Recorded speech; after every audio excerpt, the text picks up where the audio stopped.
Veronica will be saying some words about Michelle Henry.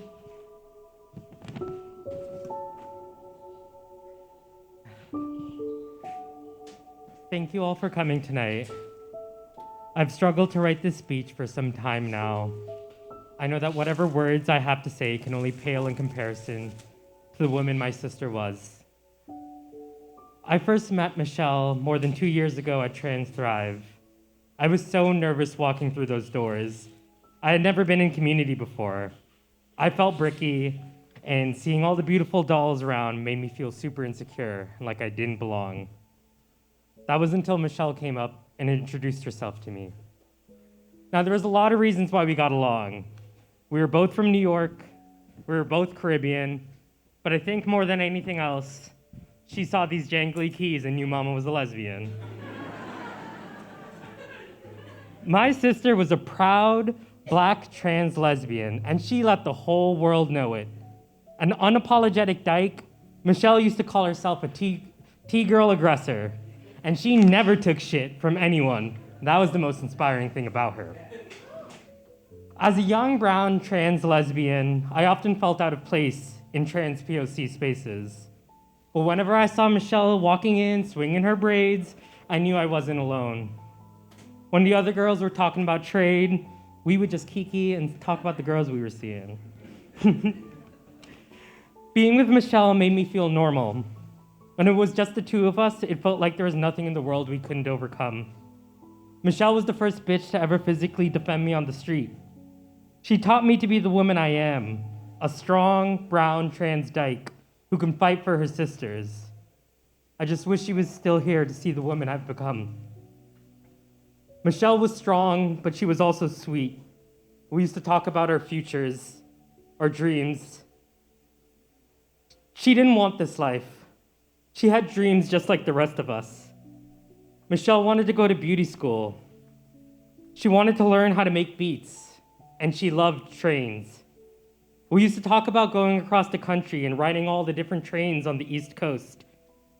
Her favorite train system was the Philly Metro, and that was always going to be our girls' trip.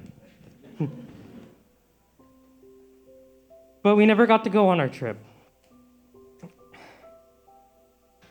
In December of 2023, Michelle was unjustly followed by Safeway security and thrown in jail without any of us knowing. Jailed simply for the crime of shopping while Black. Michelle's incarceration threw her housing in jeopardy. Instead of the dream apartment we hoped for, Michelle was trapped in a tiny shoebox on the edge of the Tenderloin. Yet she still embodied trans liberation and mutual aid by extending her home to other unhoused folks. Unfortunately, just 3 weeks after Michelle moved in, we moved her in, Michelle was killed in that shoebox. I had pain in those days. We all had pain in those days. Losing Michelle was devastating, but Michelle wasn't killed by one person. Michelle was killed by a system that does not give a fuck about trans women of color.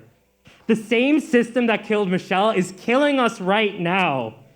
We deserve to grocery shop without having weapons pulled on us. We deserve to have our community know when we are in jail, and we deserve safe and affordable housing. Michelle would be alive if we weren't trapped in a system that pits us against each other, fighting like rats for the crumbs that this city gives us. We deserve our basic rights met, just like every other San Franciscan. We deserve to eat, to live, to love, and to simply exist. Michelle didn't deserve to be treated like this. I don't deserve to be treated like this. You, my dear brothers, sisters, and siblings, do not deserve to be treated like this.